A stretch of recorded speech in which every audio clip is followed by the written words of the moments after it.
What's up, ladies and gentlemen? Welcome back to TD Fans Talk, home of the real Miami Dolphin fans. Once again, we are live here on Thursday, just about after the 4 o'clock hour. I hope everybody's having a blessed day. Make sure you hit the like button on your way in. We got some great news coming out of training camp today. Tua Tagovailoa is the talk of the town. We're going to break that down and more. We're going to give you my thoughts on what it all means today coming out of camp. And we need to have a conversation about Tua's swag. That should be a good conversation as well. My thoughts on that. But this should be a good one. Make sure you punch that like button on your way in so that we can let all the subscribers know that we are live. And thank you to the members of the channel. Thank you to all of the subscribers. And shout out to the mod squad. I see y'all up in the building coming in right now. Punch that like button. Come on, guys. We got 146 people already in here, but we only got 33 likes. So punch that like button. Go ahead and help us send the notifications out to everyone so that they'll know that we are live. Again, I hope everybody's having a great day. Let's dive right into it with some context.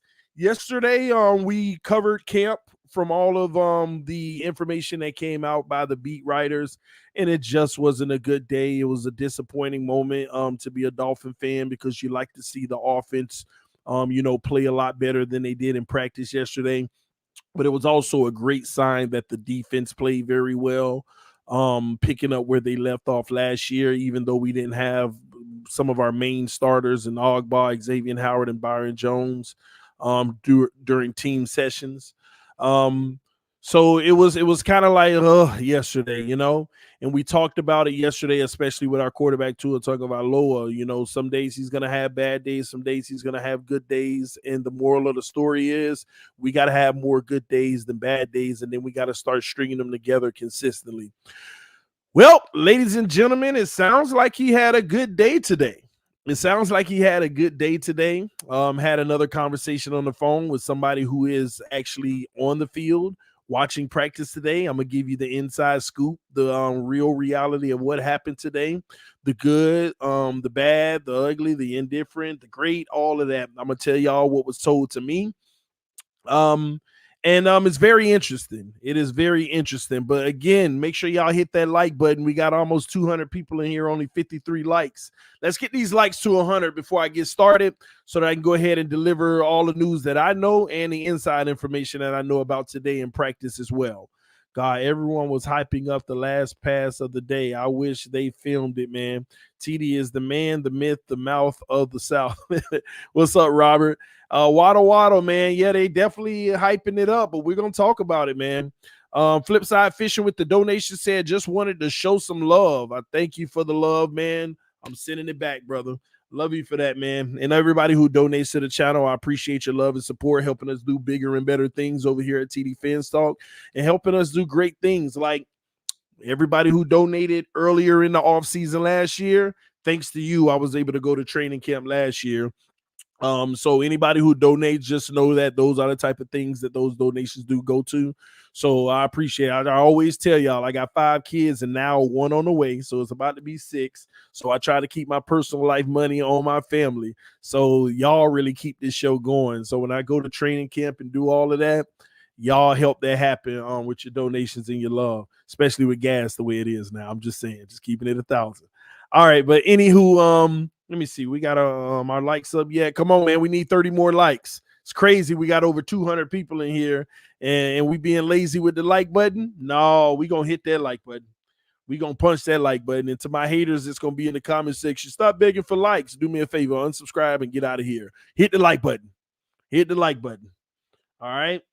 This is free content, baby.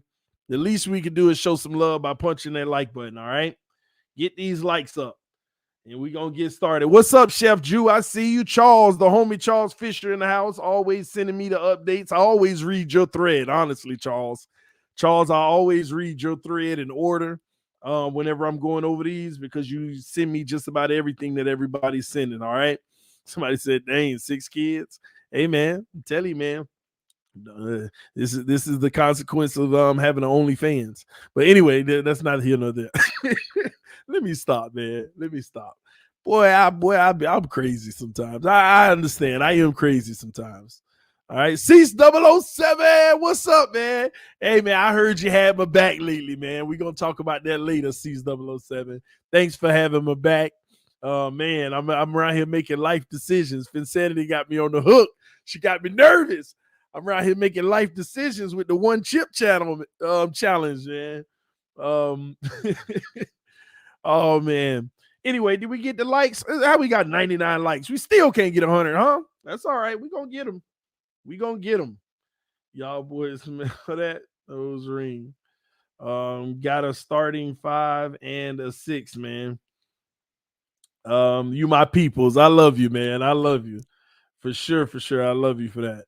All right, man. Let's go ahead and get started. We're at 109. Okay, so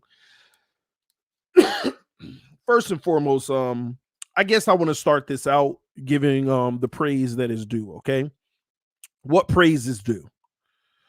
Tua Tagovailoa throwing 2 deep balls today that he connected on and scoring on. Praise is due. That's a good job. It's great to see our young quarterback who has struggled out there making plays that many people question those type of plays. And at the end of the day, if we're going to have any level of success this season, he's going to have to get his timing, his accuracy, and his ability with ball placement on the deep ball. He's going to have to show that he can do that on a consistent basis. And today he made a few plays that showed that he's capable. At the end of the day, as real Dolphin fans, we're going to need to see a level of consistency, but this is always going to be a good thing when you see the capability. And he showed today, as he showed before on occasions, that he is capable. The real story of the matter is he capable of doing it on a consistent basis? But this is a great sign today. This is what, if you're a Dolphin fan, this is what you want to hear. Tua throwing bombs, he putting it on the money, his accuracy, his timing, his ability to read the 3 levels of the field. You want to hear nothing but that. And we always hear it, but it's few in between. So yesterday not being a great day, and then to come out today and have a better day, that's a good sign. And now we're hopeful that tomorrow is just as good or even better. That's the goal. Because what you didn't want is a bad day yesterday and another struggling day today. And we didn't get that, and that's a positive sign. So going forward, we're going to be looking for consistency and if we can build upon this. And I love when we get out of camp, just great news after great news after great news. So I want to give Tua his flowers and say, good job, young man. You're the talk of the town. People are loving what they're hearing from today in practice. Please, I'm sitting here like I can control it. Please have a level of consistency going forward. But the reality is, we just hope that he continues this and have a level of consistency going forward. So I do want to praise him on everything that did happen today, because that's what the media gave us, right? But then I had to put things into context. And I know some people are like, oh, man, you say something good. Now here we go. No, we just got to keep it real, because I'm having a conversation every day after practice with somebody who's actually there watching, who's actually sitting there watching. Okay? So let's put things into context. And I'm not knocking all of our media, but here's the issue that we have with the reporting of today, ladies and gentlemen. In a practice session, a quarterback runs about 60 to 100 plays minimum. You add the handoffs, 150 plays minimum. They run that many plays. I want y'all to think about that in context. Our team practices over 100 different snaps a day. Put it in the comment section because I know y'all diehard Dolphin fans. Put it in the comment section. How many plays did you hear about today? Put it, just take a wild guess in the comment section. How many plays did you hear about today? I want y'all to just throw some numbers out there. How many plays did y'all hear about today? You got the 2 touchdowns. You got, an interception that happened today that they won't tell you who it was from, and I'm gonna leave that alone. They basically mentioned about 10 plays today. Let me put it like that. They mentioned some of the would-be sacks. They mentioned an interception. They mentioned 2 from Waddle, 2 from Hill. So you mean to tell me we run over 100 plays and they mention so few, and then they have to be just the good things? That's the issue I have with our media, and it's sad. We want to hear it all. We want to have a realistic expectation of what we can expect from our team going into the season. That's crap. Basically, Skylar Thompson, who had a great day yesterday, did he practice today? By the way, he did. But how would you know? How would you know how our backup quarterback is developing? Did Teddy practice today? How will we know? And this is what bothers me the most. They always say, I have a narrative. I have a narrative. But who really has a narrative? Shout out to Javon Holland for getting the orange jersey, which means he was even better than we thought yesterday all over the field. I thought it might have been Noah or Skyler because of the media, the way that they made it seem how great they were. They barely talked about Holland other than the fact that he had a pass breakup on a pass that was thrown behind Gesicki, and he was all over the place, but no details. And why would I bring up the fact that they run over 100 different snaps and we only hear about 7, 8, or 9, or 10? Because I was told about the full picture about today. I was told this is how the offense really looked today. And if the offense was bad yesterday, they were average today.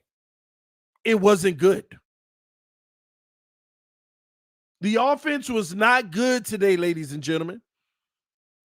So what I was directly told, that the offense was not good today, but it was better than yesterday. Defense still won the day.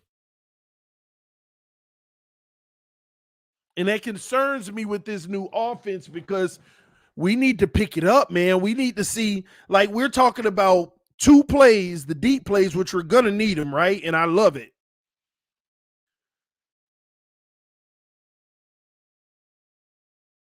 But we have to be able to put a well-rounded offense on this field that's making that, like, competing with Buffalo, competing with Kansas City. That's what we need to do. That's what we're looking forward to seeing. The secondary was smothering again today, from my understanding.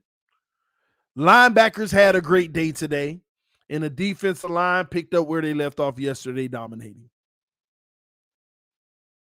And I'm a little bit concerned about the run game because I'm not getting much positive reviews overall about it.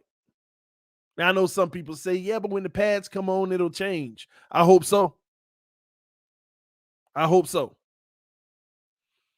Jeremy Sisko said, bro, it's the second day of mini camp, bro. You tripping. You see, y'all, people said that last year, Jeremy. What was the end result for our season? Some of y'all need to get out of your feelings. Stop saying, oh, it's only the second day. And then in January, when we miss out at a party, none of y'all know where to be found. You're nowhere to be found. Why is it so hard for some people to understand that we evaluate this team on a day-to-day basis? Whatever you did today, we talk about it. If it's not good, we talk about why it wasn't good. If it was great, we talk about why it was great.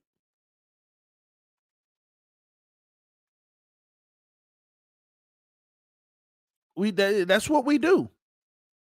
But we talk about the good things from today because I'm about to go on a rant about how good the defense is in a second. Just put your seatbelt on, okay? But I'm starting out trying to get this offensive crap out of the way so that I can highlight some of the things that's promising right now. So to finish up this offensive thing, we better find a gear quick because our starters on defense, some of our starters are not even playing. When Byron and X is out there every play, because right now you got Trill, you got Noah and those guys out there. When Byron and X is out there on those boundaries primarily, I'm hoping that it doesn't tighten up and it gets even scarier. Right now, while Noah Igbenogany and Trill are out there, we need to be making more plays. And it's that simple. I understand this defense is great. I understand that. But at the same token, we're going to go against some other great defenses, and that can make or break our season. So this offense needs to definitely be pick it up. But one thing that is very interesting, or should I say positive for those who are just thirsting for that, right? Brandon Jones and Javon Holland has been the talk of the town as well. I had a conversation earlier today. Basically, I was told, man, these guys might even be like, if they go into the season and they play at the level that they're looking like right now, if this team is successful, man, you might have a Pro Bowl tandem. Now I know it's early. It's the second day, as some of y'all love to tell me. But could y'all imagine a Brandon Jones, Javon Holland Pro Bowl tandem? Oh my gosh. An X. Hey, could y'all ever imagine like all four guys in your secondary or all five making the Pro Bowl? Like, what if the defensive secondary ends up being that great? Byron lockdown, X lockdown, getting turnovers. The safeties are like balling. Like, we ain't giving nobody nothing in the air. Nick Needham in the slot killing them. Could you imagine a season where you got five guys in the secondary that break records in the passing game and all of them go to oh, listen, if that happens, our offense can be the same it was last year. We could go to a freaking Super Bowl. That would be sick crazy. But I'm telling y'all, this secondary can be that good, though. And what I'm liking as well is the fact that as Trill Williams and Noah Igbenogany and a few of the other guys that are playing right now, primarily for me at least, I know I'm maybe leaving some people out, but for me, Trill Williams and Noah Igbenogany, to see that they're having solid, I ain't gonna say great, and I'm not gonna say bad, just solid camps so far, and knowing that you have that as a potential backup, especially since Byron has had 2 years in a row where he's like been hurt at least 4 games, and X, that injury history. This is great, man. Noah, y'all. I don't think any Dolphin fans had any more faith in Noah, but you don't know. Noah's playing good football. Even the video that was released where Tua threw it right where it needed to be, right? Noah wasn't far out of coverage. That's what I tell y'all about man-to-man coverage. That's why I like running it, because the quarterback got to be perfect and the receiver got to be perfect. And Noah was still right there against Tyreek Hill. Yeah, you got beat. It sucks, but you in the picture. Now we know what we saw from Noah I ain't gonna say the last 2 years, because last year I actually saw a few flashes on plays, but they just didn't have them on the field much. But y'all, we know what we saw the first year, rookie year. We know what we saw. Oh, oh. But for him to, and then he's working primarily against Tyreek. I hope y'all know that too. He's been working a lot primarily against Tyreek, even though he has both of those guys and Waddle on occasions. And don't forget, he was one of the youngest guys on the field when we drafted him. He already had like a 2-year grace period because of his age. To where, like, technically, this was the year he was supposed to get drafted. Like, from an age standpoint, since he was a younger kid, you know, he was one of those kids that was already in college when other kids was in high school, basically, you know. So that's why he always had a in a non-derogatory way, a leash where it was like, you're good. It's all right if you're not good right now. We got you for years down the line because we believe in your upside and your intangibles. And the more I see Noah, because before, in my opinion, Noah looked small. But when you see him today, you know, losing that battle versus Tyreek, he looks so much bigger. But then I say, well, it is Tyreek. But still, I was like, is that Javon Holland? He looks so much bigger. Noah looks a little taller. I can't actually say he ain't grow a little. Maybe. He only 22 years old, if I'm not mistaken. So let's let's see what Noah turns into.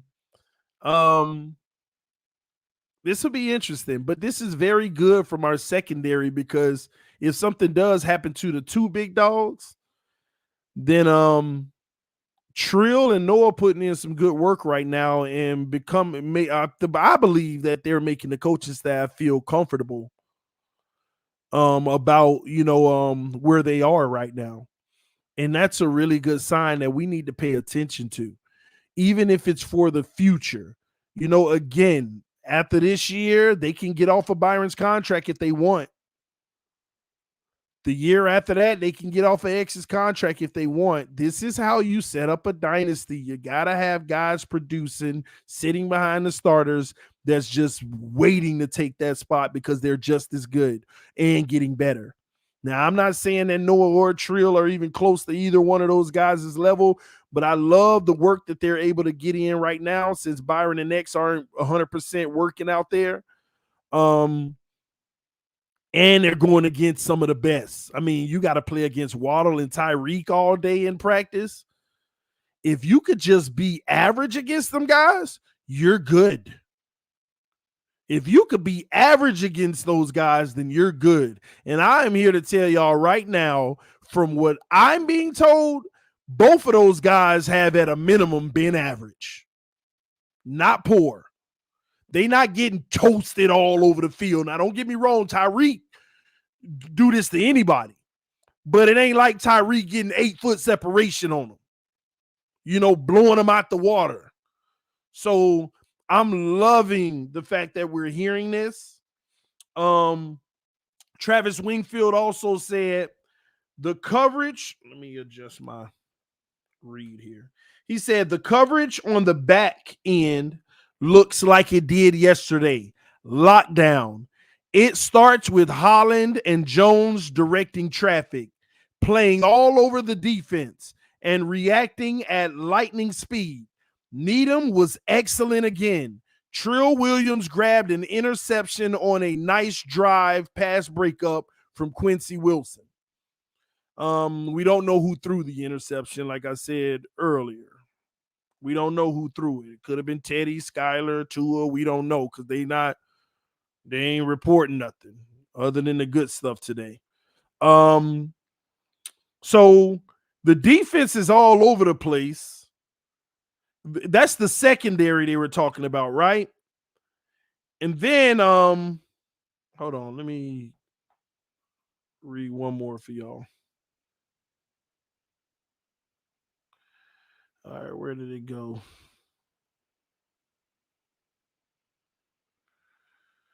Did I look over it? Okay, here it goes. Another one from Travis Wingfield. Still plenty of defense to go around. Zach Zeiler set up shop in the backfield on multiple occasions. Jalen Phillips came in for another probably sack. Darius Hodges had a sack late in the day too. Wilkins' effort to retrace still always on display. Y'all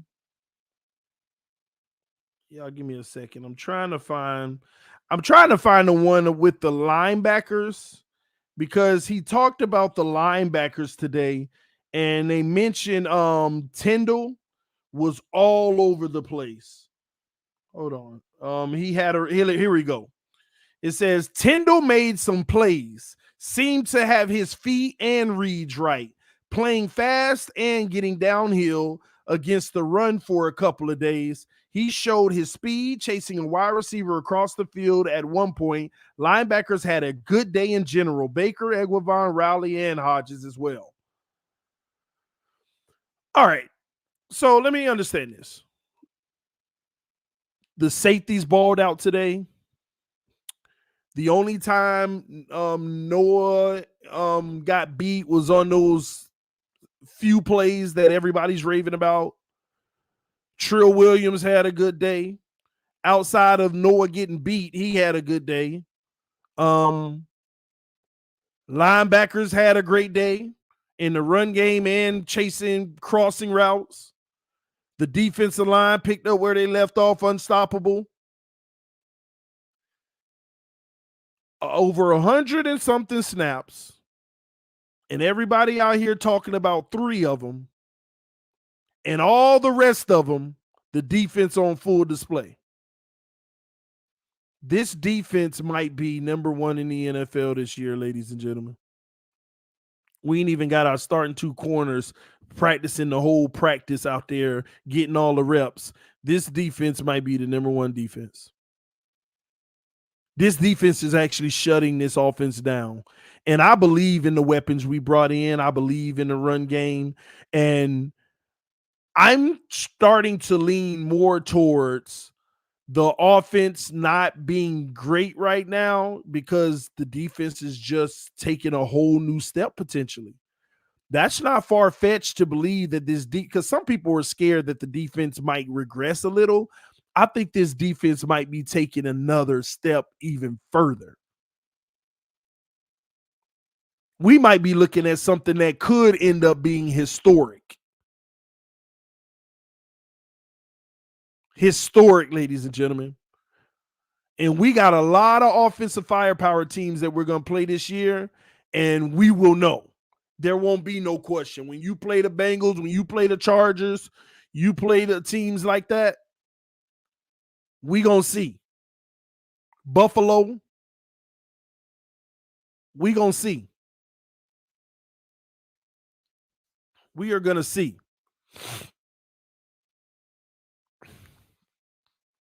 The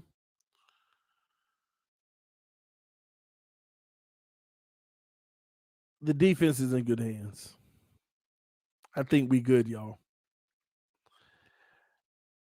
As far as the offense, there was a revelation today. I don't know how I feel about it. I'm concerned, but it might work. I could be concerned for nothing. Connor Williams looks like he's going to be our center. Eichenberg looked like he's been working out at left guard. And Austin Jackson at right tackle with Robert Hunt at right guard and Armstead at left tackle, ladies and gentlemen. That might be your unit. We sitting here debating on whether or not we need to go get J.C. Treader, and everybody around here talk about Dieter's fine, Dieter's good enough, but it looks like Dieter's going to be a backup potentially. They got Eichenberg and Dieter battling at left guard. And I don't know how I feel about it because Connor Williams ain't a center. I know they trying to sell it and say he has some preseason and practice reps with the Dallas Cowboys at center. But ladies and gentlemen, that didn't go well. It did not go well. Last year, the Dallas Cowboys, and this is a fact, just so you know, this is the true story. Last year, the Dallas Cowboys needed a backup center. They already knew who their starter was, rightfully so. But they said, Connor, we're going to work you out at center just in case we need you to shift over if the center gets hurt so that you could start. So in training camp, he already had his guard duties down. They knew he was A1. He was going to be fine at guard. So in training camp, they played him at center. There was no raving reviews about it. In preseason, for 1.5 games, not the first game where the starter played, but the other games where the reserves typically play, he played center, had a snap fumble, bad exchange, and that was shortly lived. And all the coach said about it, this was what was written. The coach said in quotes, well, it's just a matter of him continuing to get reps and get better and learn the position. But they eventually never needed him to step into that role. And now the Dolphins all of a sudden are trying to make that happen. And again, when we get to training camp, it could be Dieter sitting right there at center. But right now, Connor Williams came out and said out of his own mouth he is expecting to play center this year, which means he is being given the impression that he just may very well be our starting center. And again, he's a great offensive lineman. Well, I don't know if I should say the word great. He's a good offensive lineman who has discipline issues from a technique standpoint. He's always holding. Let me put it like he was the most penalized old lineman last year. I forgot how many it was, but about 85% of all of his penalties, being number one in the NFL on the line, were holding calls. And him going to center, I just don't know how I feel about it, because it might be the most low-key, greatest move we ever make. But it's one of those things I got to shut my mouth and sit back and say, let's see how it goes. Because you don't know. This guy might end up being the answer.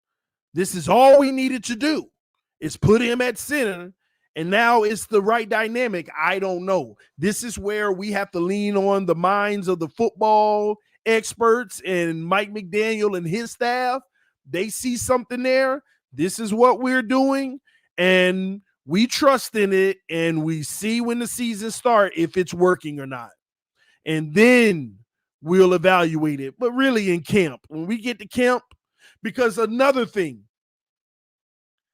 I'm tired of every single day, Zach Zeiler, Hodges, Christian Wilkins, everybody blowing up the and this is all the interior. Raekwon, the interior offensive line sounds like they're getting abused every day, because every day Christian Wilkins, Zeiler, Hodges, and Raekwon are picking up where they left off, dominating, sitting in the backfield. And that starts with the center, ladies and gentlemen. Center, 2 guards. And we already got Robert Hunt, they say, is doing good. They already said Robert Hunt is doing good. He already had the orange jersey as well.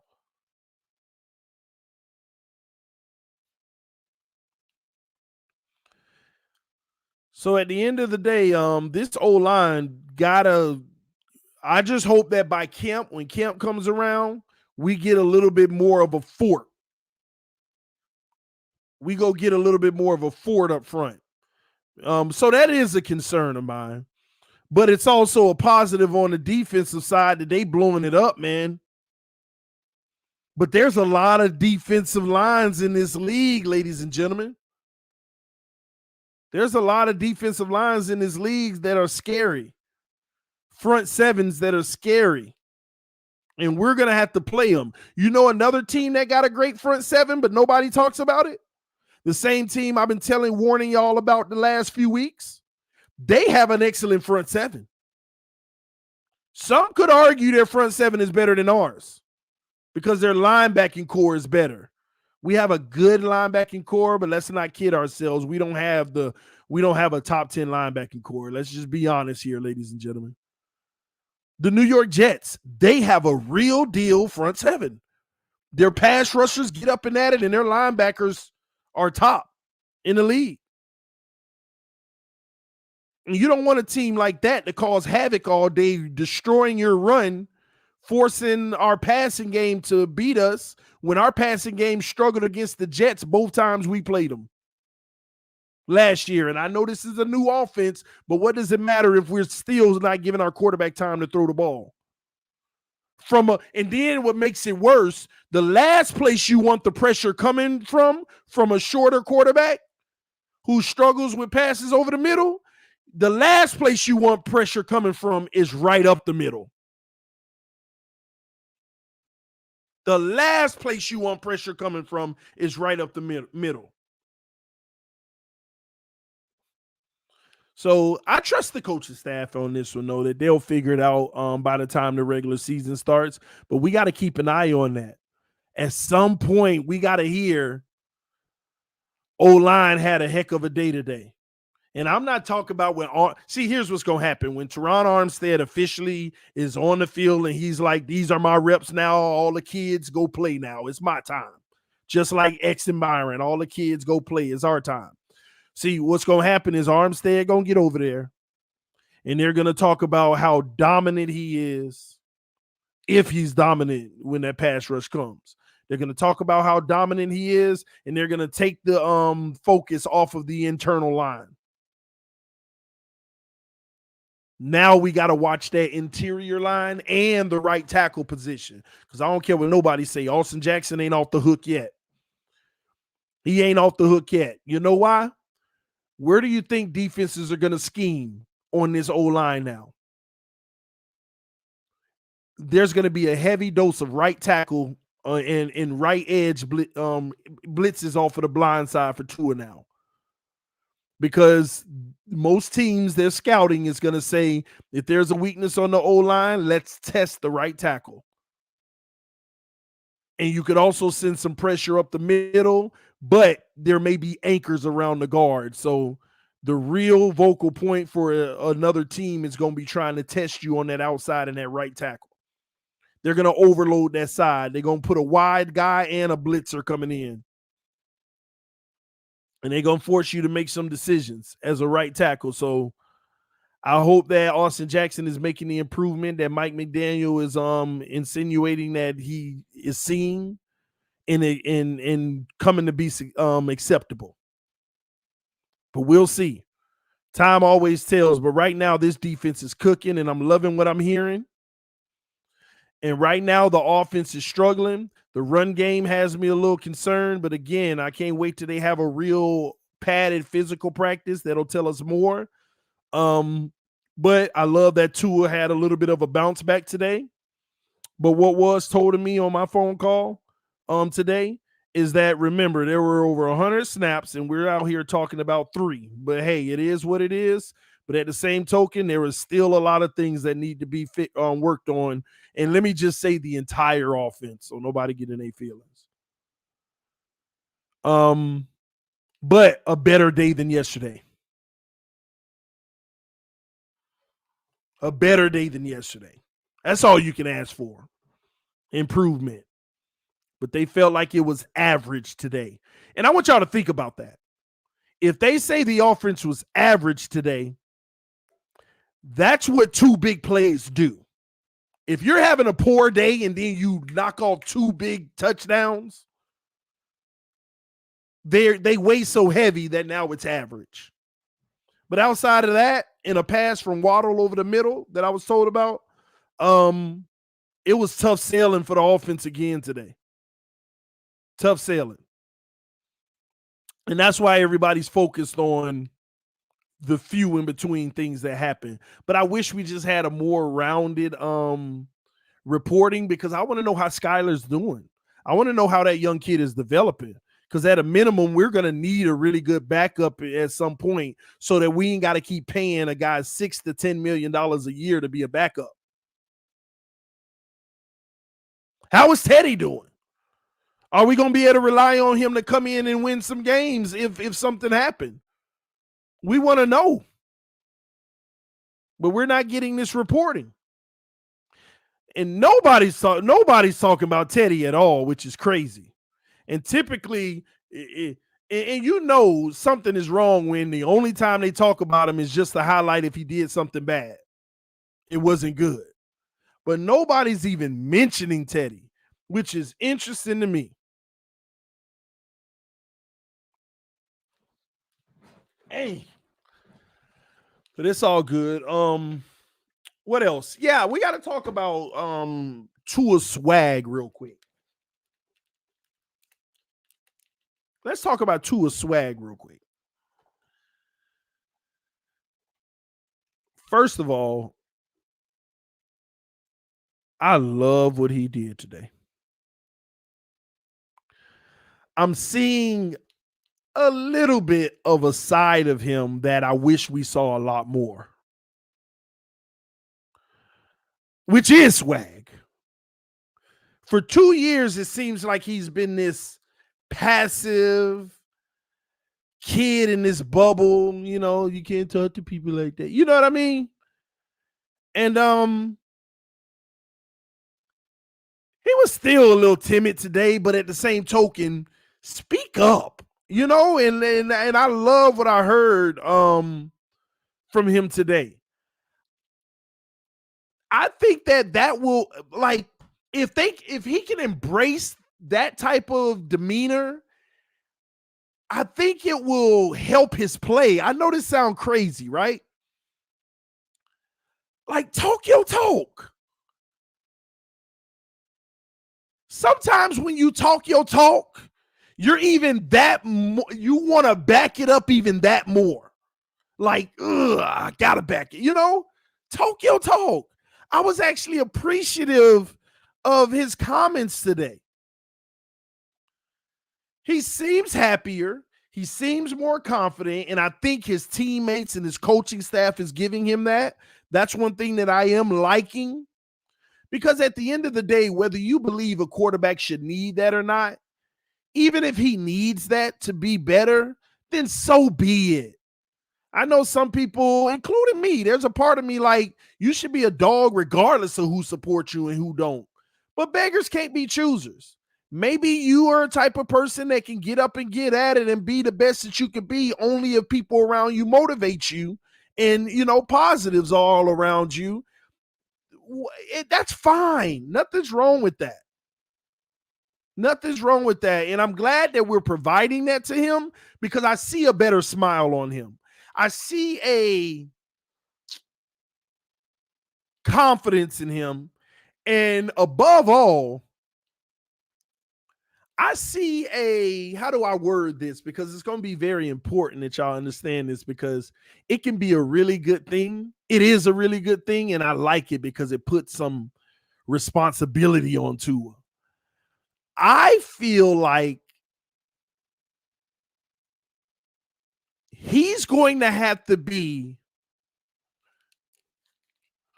Tua has to be the defender of Mike McDaniel. What do I mean by that? This man has done nothing but sung your praises, motivated you, believed in you, helping you, a true guy in your corner. And I think Tua is now feeling a responsibility of,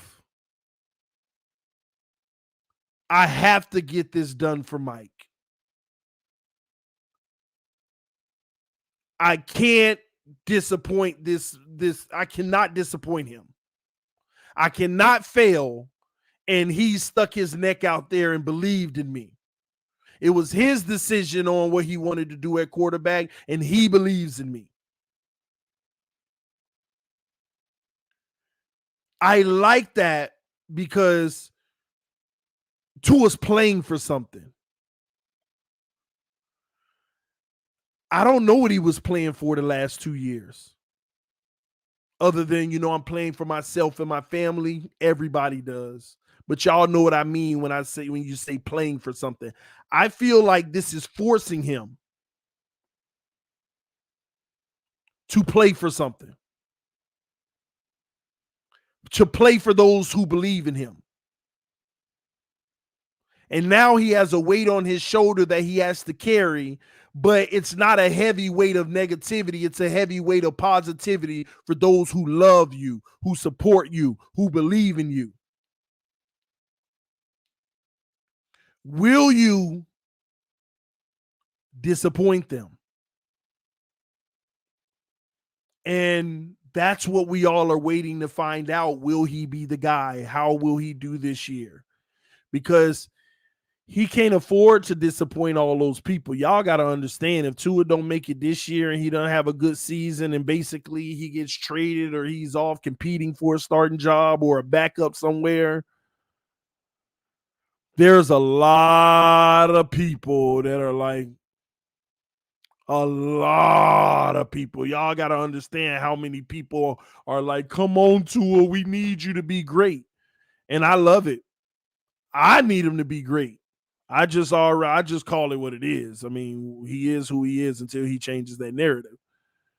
But there are a lot of people, and this is the year where there's too many people that would be let down if this year doesn't show a level of success that's necessary for us to feel like we can move forward. I like this swag today. Talk your talk. And when he mentioned the whole Twitter finger thing and all of that stuff, and the keyboard fingers, talk your talk to him. Talk your talk. Let them know you're coming. Let them know what you can do.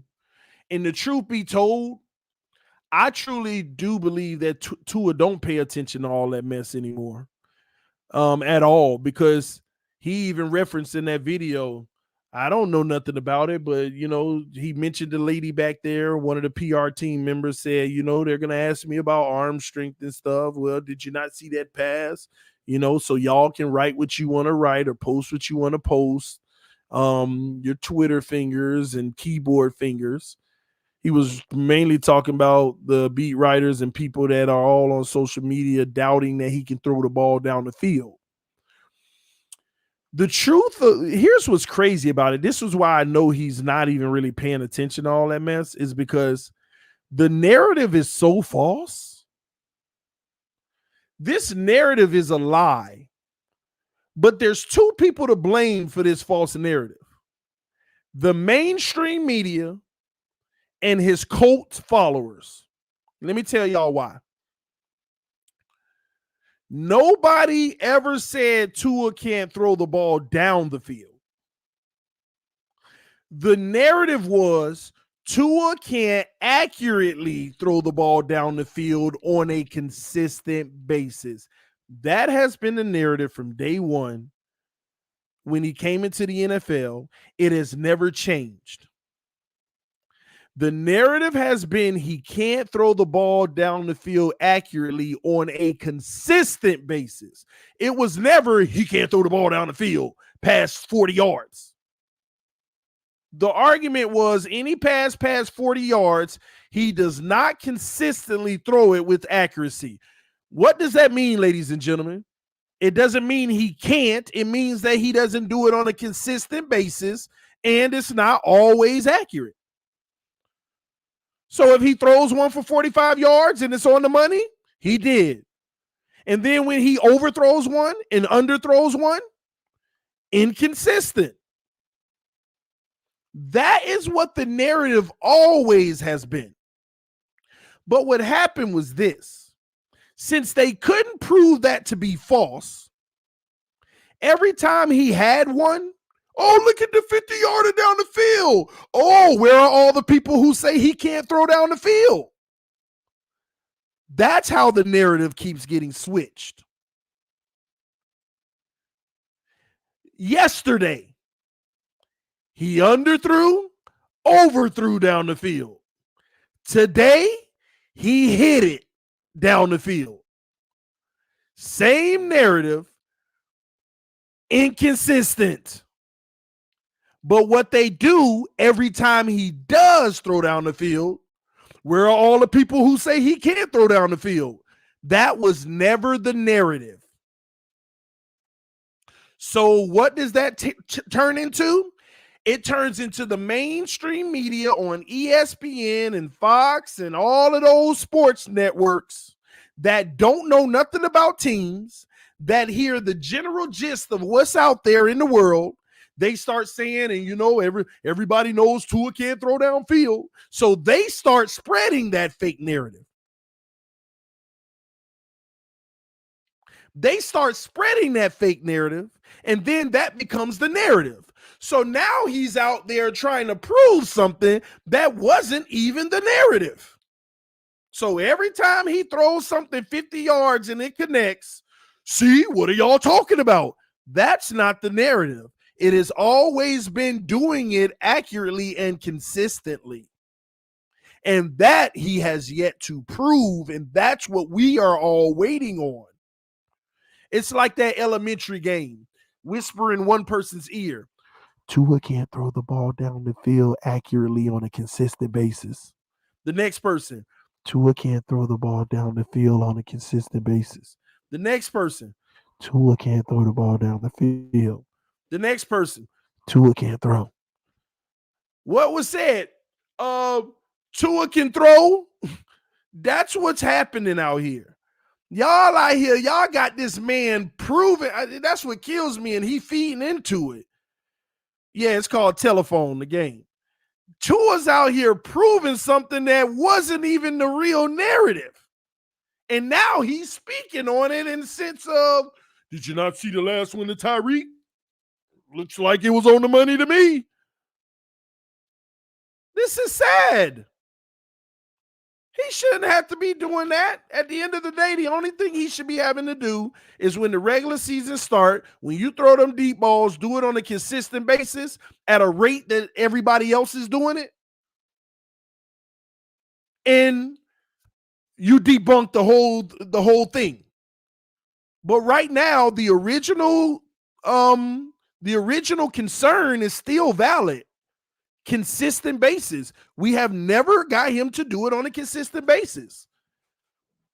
And we just had a perfect example. Yesterday, underthrow, overthrow. Today, on the money. Inconsistent. Somebody told me today on Twitter, because I gave Tua love, I said, this is what you call him, because I posted the video of his throw today. I said, this is what you call impressive. If we can get this on a consistent basis, we're Super Bowl bound. Great throw, Tua. That's what I posted on Twitter. For all my people that say I'm just negative, right? I said, this is what I call impressive. If we can get this on a consistent basis, we're Super Bowl bound. Good throw, Tua. That was my post. First person to respond. Flip-flopping MFer. I said, who are you calling a flip-flopper, me or Tua? Because Tua played like trash yesterday, and I said he played like trash, and today he played better, and I congratulated him. So who's flip-flopping, me or Tua, or both of us? Or both of us. See, people don't know how to accept what's happening in front of you. If he doesn't play well yesterday, ain't nothing wrong with saying he didn't play well. If he plays well today, there's nothing wrong with saying he played well today. That doesn't mean you're flip-flopping. That means you're reporting it exactly how it's happening. You're not over-glorifying. You ain't hating. You're giving the facts, and that's what people deserve. That's what people deserve. The facts. And I've never been that hater that they claim me out to be. Because he got congratulations from me today. But some people are going to look at that and be like, no, you're not allowed to congratulate him when he does well. Then why do you argue with me in the first place? That's so dumb. Like, you argue with me like you want me to change my stance, but then whenever he does something well and I change my stance, say something positive, is you're not allowed. No, you're not allowed to do that. It's beyond me. But anyway, the name of the game this year for Tua Tagovailoa is the things that he didn't do before. When he starts doing it, he just got to do it consistently. Consistently, consistently, consistently. Somebody also said that yesterday to me. TD, you complaining about him playing bad against Noah and Trill Williams, but if he played good against them, you would be complaining that it's only playing against them. I said, you're right. That's why you shouldn't be playing bad against them. I said, I'm not going to run from the truth. Yeah, if you play bad against them, I'm going to complain. If you play good against them, I'm going to say it's only them. I am truly waiting on X and Byron to get on that field so I can know who our quarterback is. But as he's learning the playbook, feeling out these receivers, I'm liking what you're doing, regardless of who's at defense. But you really won't know what you got until you play the best of the best. Until you play Tennessee.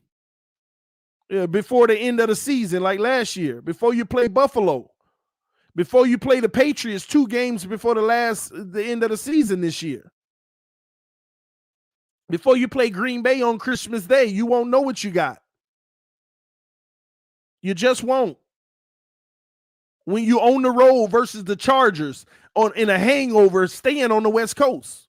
That's something I realized in the AFC East roundtable last night. I never thought about that. We go on the West Coast to play San Francisco, and I believe we'll win that game.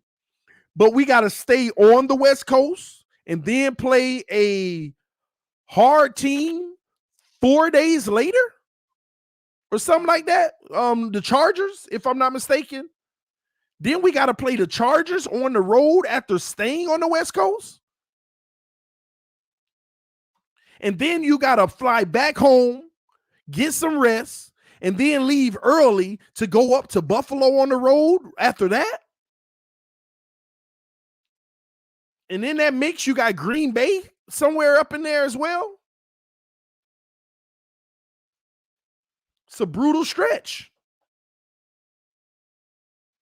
I'm not worried about the first game. You go on the West Coast, you go for business, San Francisco, get that W. Grab that W. But then you staying on the West Coast, on the road, and you got to go play the Chargers. You got to play the Chargers. 2 back-to-back on the road, away from home. Unfamiliar environment. It ain't going to be an easy stretch, ladies and gentlemen. Then on the 11th, when you're done playing them at 4:05, you're probably flying out of town. First of all, that game, look, that game is at 4:05, right? It's going to be over pretty much. They ain't going to leave the stadium until like 9 p.m. Eastern time, right? They going to try to probably fly all the way back home that same night. And if they don't, it's even worse. But that's a 5 or 6 hour flight. They're not going to get home until early in the morning on Monday. They're going to get 2 days off. They ain't going to report back until maybe Wednesday, maybe. After 2 weeks on the road, they might not report back to Thursday. They always typically give them Monday and Tuesday off, but this is different. You on the road on the West Coast. You may not get back to practice till Thursday, and you only going to be able to practice Thursday, Friday. Then you got to get ready to travel Saturday to go to Buffalo. 2 days of practice, and you finna play Buffalo, probably prime time because it's to be determined. They'll probably make it a night game. You got 2 days of Buffalo preparation on the road. You going to Buffalo, and it's 4 games before the end of the season when playoff implications going to be sitting there. That's going to be the tough stretch. I know we talk about that early stretch, but this is a little bit of a gauntlet. And then you go back home and you finally like, oh, let's go home. But then you got Green Bay on Christmas Day. And then you got to go right back on the road on New Year's to New England in the cold weather. And guess what that New England game gonna mean, ladies and gentlemen? 2 weeks before the end of the season. Who did we play 2 weeks before the end of the season this year?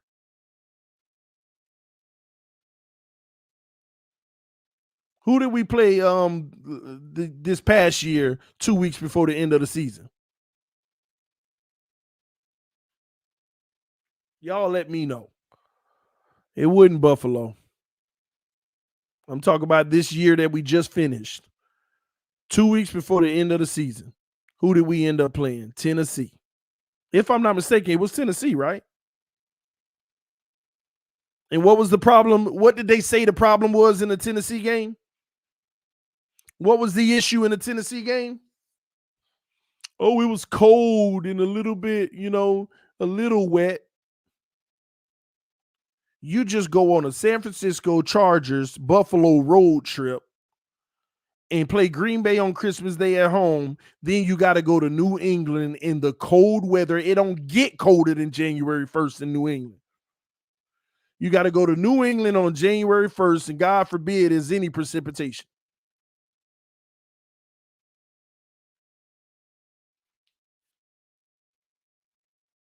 We'll see.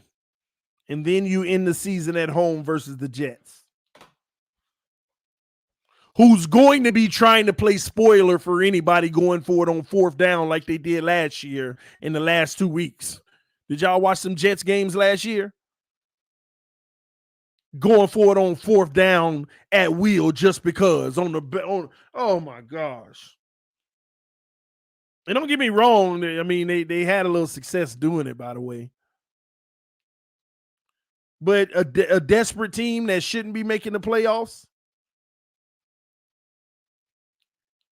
it's going to be tough this year.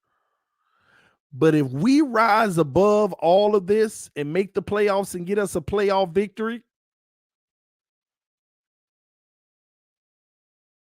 we finally got ourselves a team, man.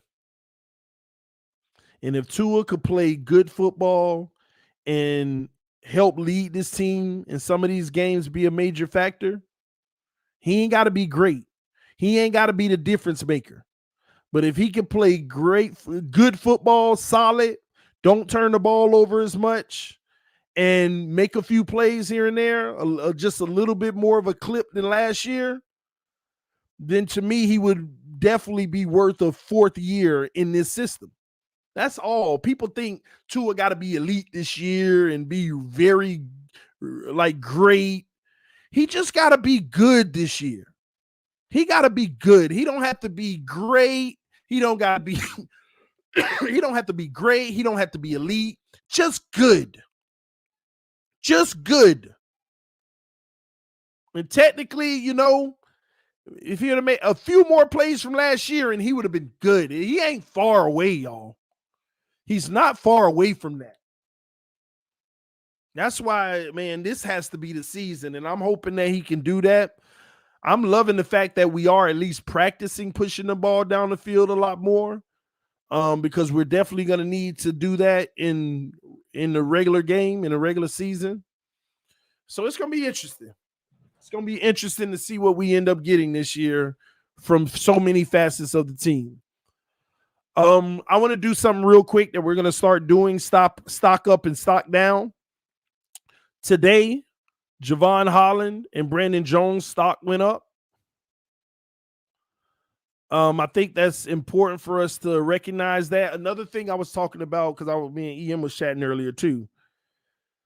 If Brandon Jones and Javon Holland can continue to play like this in camp and make the coaches feel real solid, and y'all know me, man, I love depth and all of that, but we got too many guys that can play interchangeable positions in that secondary.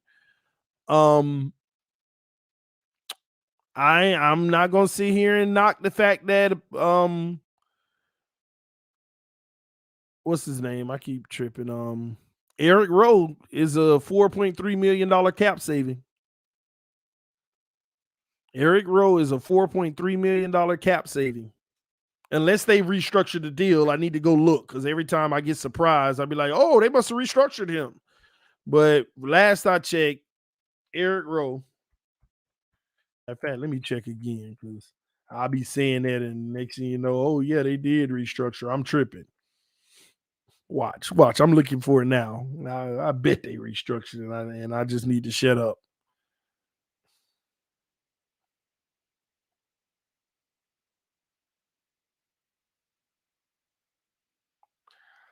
All right, let's see here.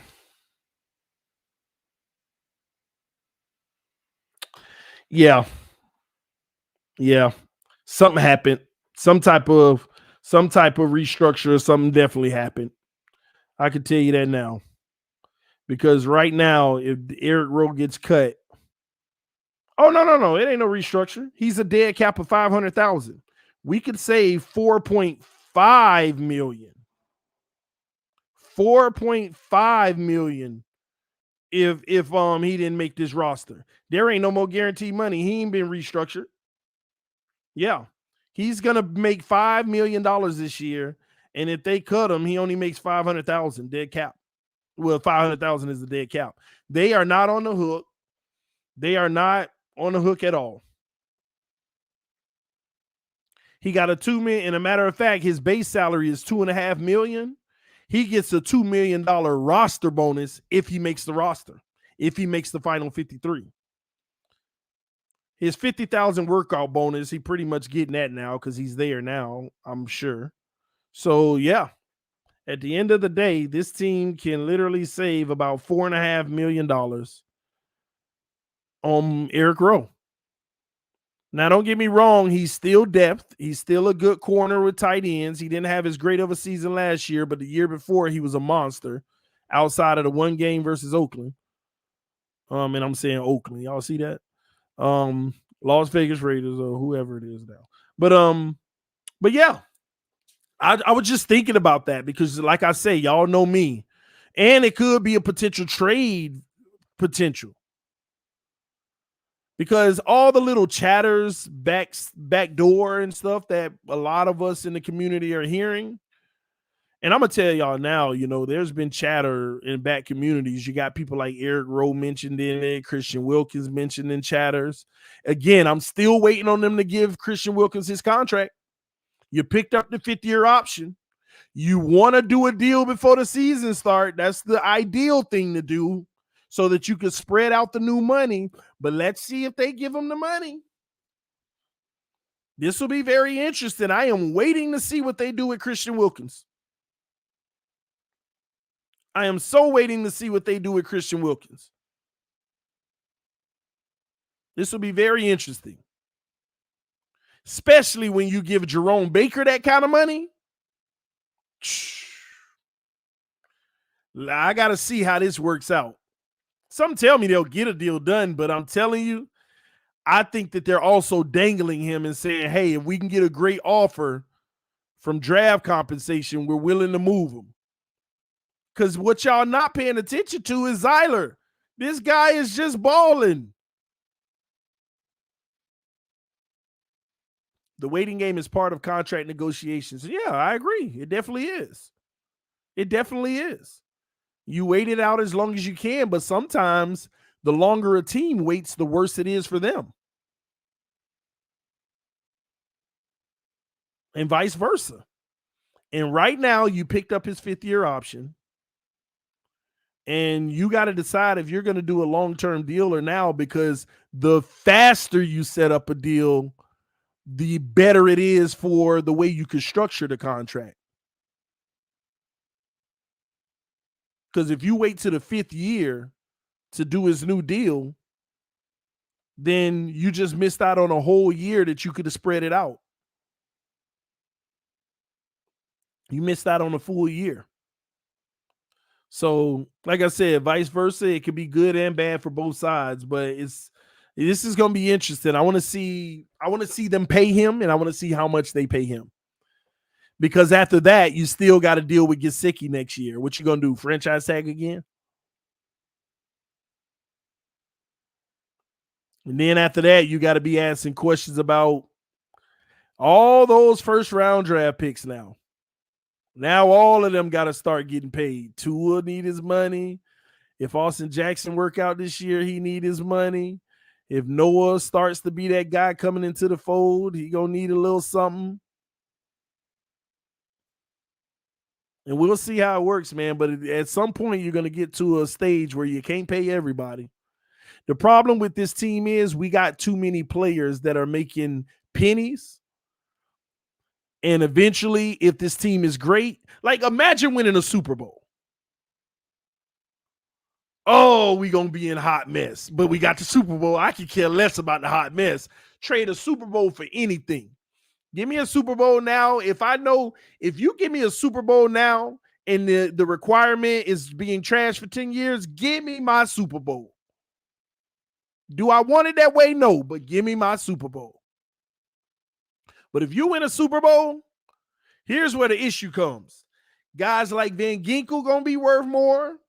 Guys like Landon Roberts will be worth more. Guys like Mike Gesicki wouldn't dare take another franchise tag. You're going to give me a big deal because I can get it in the open market. I mean, this is the whole point. All of the guys on your team that'll be up for new deals, they'll be worth more. And we got a whole bunch of guys that aren't on big deals right now. At some point, Javon Holland gonna need his money. Brandon Jones gonna need his money. Every linebacker on this roster gonna need their money. Nick Needham's gonna need his money. You out here giving him tenders. At some point, he gonna jump into that next realm. It's gonna get tough, but this is why you gotta go get a Super Bowl. I think the Miami Dolphins are in a 2-year window. We gotta get it this year and next year, y'all. This year, they want to see if they can get close with Tua. This is what we're doing. This year, Tua's the guy, right? If we go to like a divisional round, a conference round, right? So not the wild card, but the division round. If you go to a division round and you lose a tough game and Tua don't play bad, then you're making a decision. Maybe we can move on with Tua and try it again next year as this team has more camaraderie on offense. That could possibly happen. That or anything better than that, we move forward with Tua. If you make the playoffs and lose in the wild card round, or you make the playoffs and you go to a second round and you get beat bad, or Tua doesn't play well in a particular game, even in the postseason, they're going to move heaven and earth to try to go get Lamar Jackson, Tom Brady, or get a new quarterback in the draft.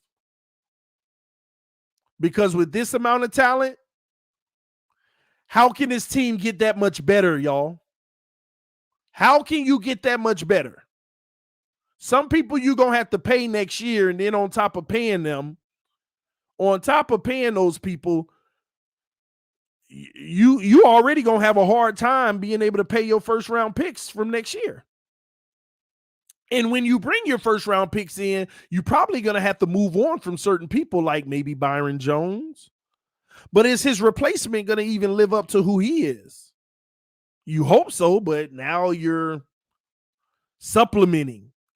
And the problem is after 2 years, you ain't going to be able to have a team like this around Tua.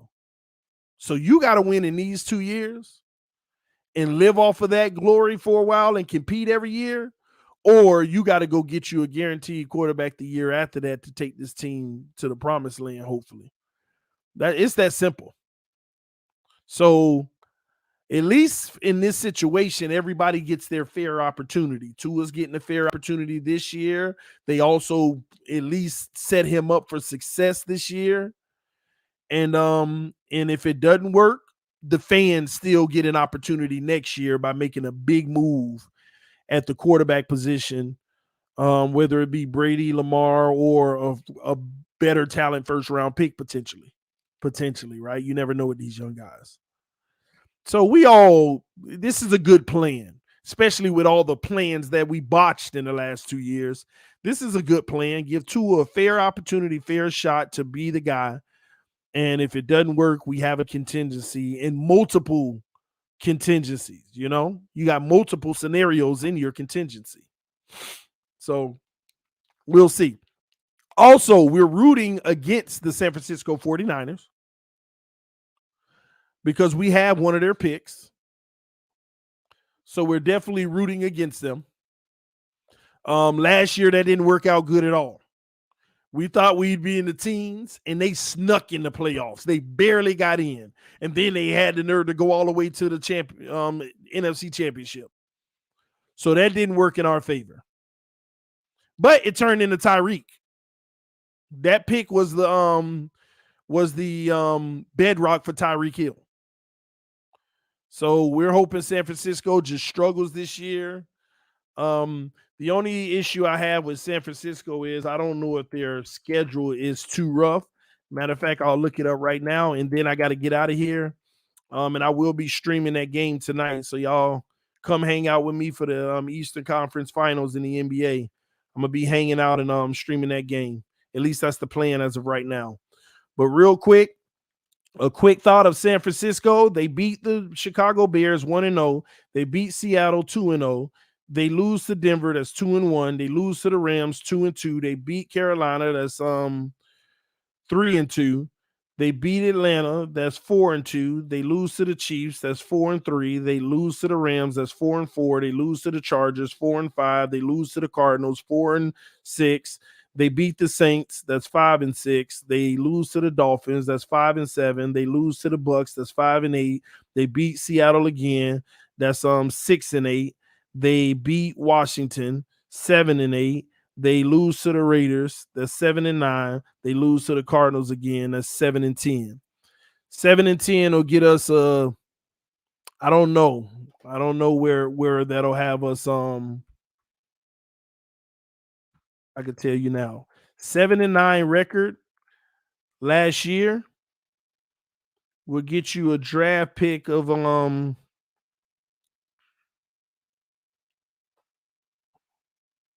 Oh no, 7-10, excuse me, something like that. Let me see. 1, 2, 3. Okay, here's the league. There we go. That's what I needed. All right, so 7-9, 7-10. You can get a pick as high as the 8th overall pick. You'll get the 8th through 11th pick.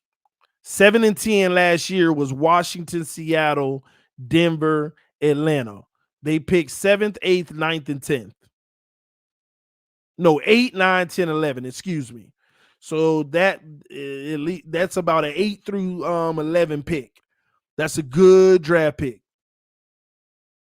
That's a good draft pick. So that's what we're looking at potential for San Francisco, and they may win more. We don't know.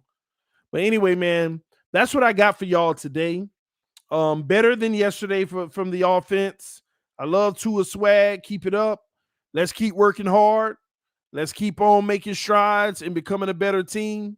This is TD FANSTALK, home of the real Miami Dolphin fans. I love y'all. Appreciate y'all. Please hit that like button on your way out of the building. Fins up no matter what. Love y'all for supporting me and always showing love and having my back. I will see y'all soon. Peace. I am out.